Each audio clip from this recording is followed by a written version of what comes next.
This is Rob Tebbutt for Boxing Social. Delighted to be joined by the WBA World Super Middleweight Champion and Ring Magazine belt holder Callum Smith. We're here in Liverpool ahead of Liam Smith's bout with Smith-Eggington. How you doing, Callum? Yeah, I'm good. Very good.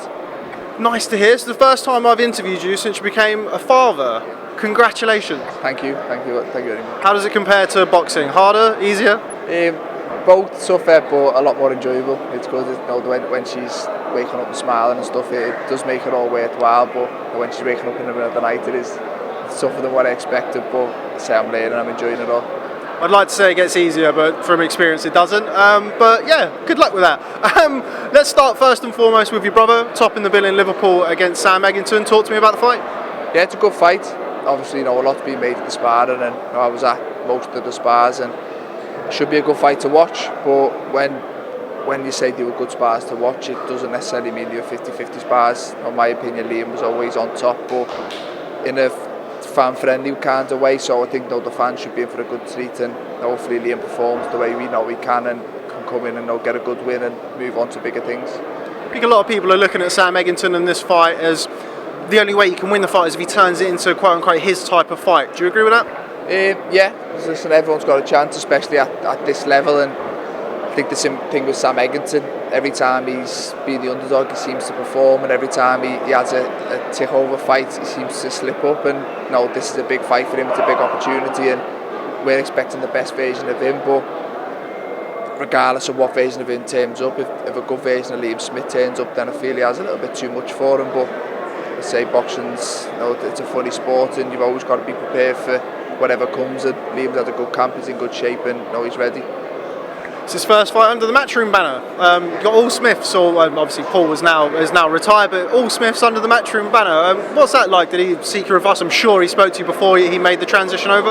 Yeah, it's been a little bit overdue in my opinion. Obviously I'd have liked him to be in that Matchroom a few years ago, and we could have got on more shows together. But I think it's a good move for him at this stage of his career. It's give him a little bit of new lease of life, and hopefully now he gets the exposure that I feel his talent and ability deserves.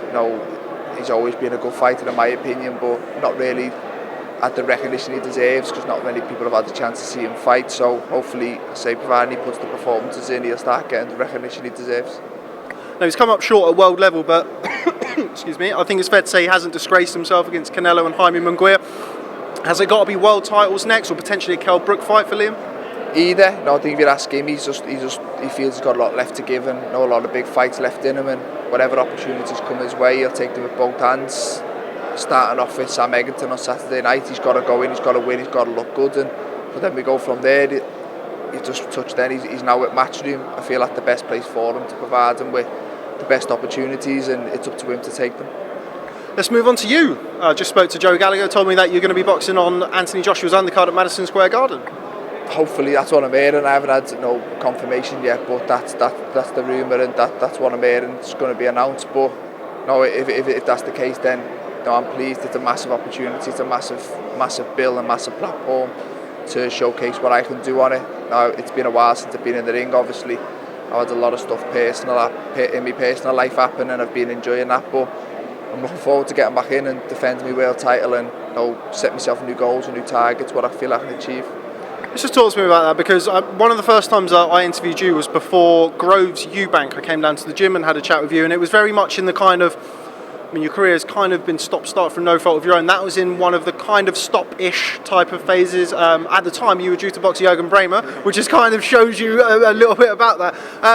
How has your life changed since you become world champion by beating George Rose? Obviously, you're now a father, but finally getting over the hump and getting that world title around your waist must feel great after what you've been through over the last few years. Yeah, definitely. I can say I went a long way around. I took a few different turns, but I finally got it now. So if I was to retire tomorrow, I don't feel I've underachieved, which was my biggest fear. Would I ever achieve what people said I was capable of achieving and what I felt I was myself? But winning a world title, although it took a weight off my shoulder, it sort of give me a little bit more go and made me want to set more goals and see what I can achieve. Kind of go and achieve more, kind of unify the division, kind of won't become undisputed there. Just a lot of things what I feel I'm capable of now. So although I always thought becoming a world champion was the top of the mountain, I've realised once I've got here it's not. There's still more that I'd like to achieve, and I'm 28 and I haven't really had a tough career. I haven't really had many tough fights, so there's not many miles on the clock. So there's still a lot that I feel I'm capable of doing. What's next for you? I mean, Joe mentioned the unification with Gilberto Ramirez. Obviously, we're still kind of waiting to see what's going to happen with him. If it's not him, potentially David Benavidez, Caleb Plant's now got the IBF. Or, I mean, you're a huge super middleweight, potentially moving up to light heavy. What's in your kind of not your rear view, your front view mirror for 2019? Just big fights. No, I think a show going in the World Boxing Super Series.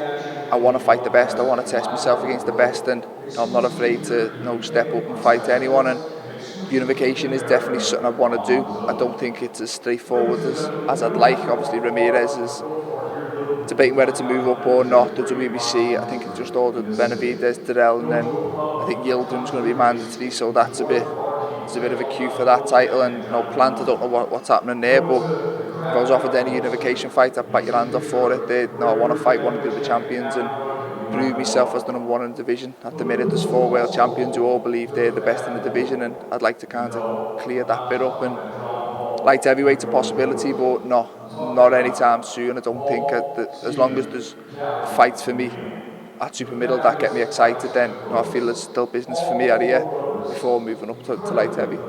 You mentioned the other champions. You also mentioned David Benavidez. He made his return to the ring, beat Jalen Love in quite emphatic fashion. Would you say he's probably the biggest threat to you at super middleweight? Possibly, yeah. I've always said Ramirez, but watching Benavidez come through, he looked good the other night against Jalen Love, and I think he beats DeGALE. I do think he gets us. When I look at the other champions, I'd probably consider it Benavidez more than DeGALE, because I think he beats him and takes his belt off him. But yeah, definitely he's probably one of the toughest threats at the weight. He's big, he's tall, he can punch, and he's young, and he's only getting better and better. But it's a fight that excites me. They're the fights I want to be involved in, and I think if you'd ask most people in boxing, maybe Benavidez, I think it'd get a lot of other people excited as well. Now, since the last time I spoke to you, you've also had somebody else join you at 168 pounds. Billy Joe Saunders is fighting for, at the minute, the interim title against Shifat Sufi. What do you make of Billy Joe moving up to 168 pounds? Billy Joe's a good fighter. I've said for a long time. He's a good fighter. He's talented. He's got good skills, good movement. Is it big enough for super middle? We'll have to wait and see. I thought he was an okay sized middleweight, and we'll have to see how he handles at the weight. But in terms of boxing ability, he's a very, very good fighter and a good addition to the weight.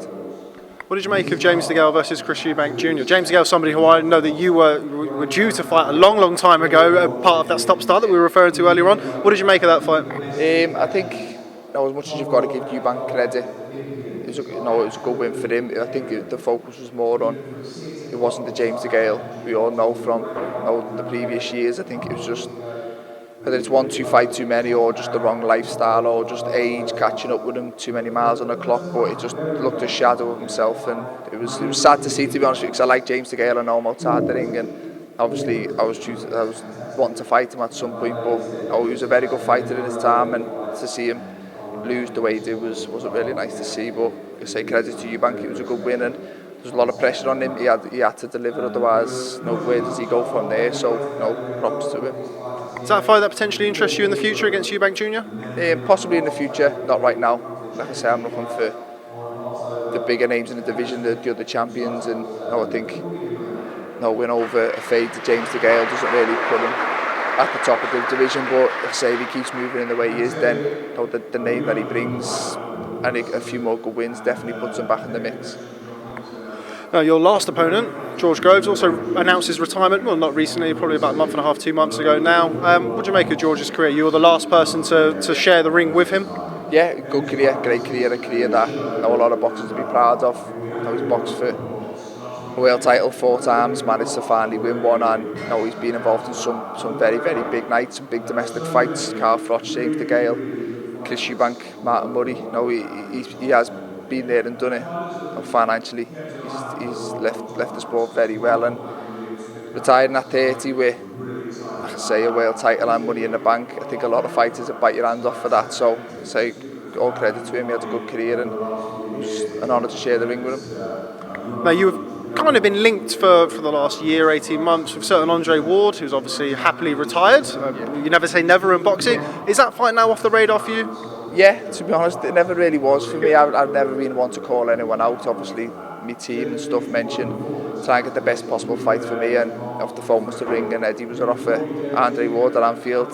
I'm not gonna take too long to think about it, but like I say, he's retired. I don't really think he'll come back, and if he was to come back, would it be for me? I don't know. There's a lot of other big fights out there for him, but never say never. But I say it wasn't me calling a retired fighter out. It was just, if it was offered to me, I'd take it the same way any of the other big names. No, I think I joined a long list of people who'd loved the Canelo fight, the chance of it happening. I don't know, I'm not going to stall my career waiting for that fight. If it comes, then I'll bite your hand off for it, but I've just got to do my thing and beat whoever's put in front of me, and we'll see where we go. Yeah, I think you've not wasted, but you've done your time, as it were, for waiting around for various things, and probably not going to be willing to continue to do that now you're champion. Just final one, a little bit of fun. If you could fight Canelo, Golovkin, or for argument's sake, Andre Ward, who would you fight and why? Probably Canelo. He's probably the biggest name at the minute. He brings the more to the table, and I say they're all three very, very good fighters.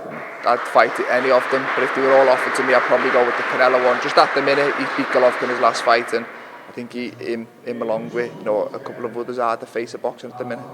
Just final one, I'd love to get your opinion, if possible, on the domestic grudge match, really, that's happening on Saturday night. Anthony Fowler versus Scott Fitzgerald. Who are you picking and why? It's a good fight. It's always good to see two unbeaten fighters getting in the ring together, especially whether it's domestic level, world level, whatever level. Two unbeaten fighters put together is always good for boxing, so credits to the two of them. I just think Fowler's got that little bit more momentum. He's had the better start to his career. He's boxed a little bit more regular. I think Fitzgerald's been a bit inactive with injuries and recently switched trainers, I believe. So I just think momentum's with Fowler. I think Fowler wins, and I think it'll be an exciting fight while it lasts, and I think Fowler stops him. Okay, well, Callum Smith, the WBA Super Middleweight Champion and Ring Magazine Champion, thanks very much for speaking to Boxing Social. Really pleased to see you looking so well, and I hope Parenthood doesn't drain you as much as it has me. Thanks very much. Thank you, mate. Cheers, Callum. Bye. Thanks.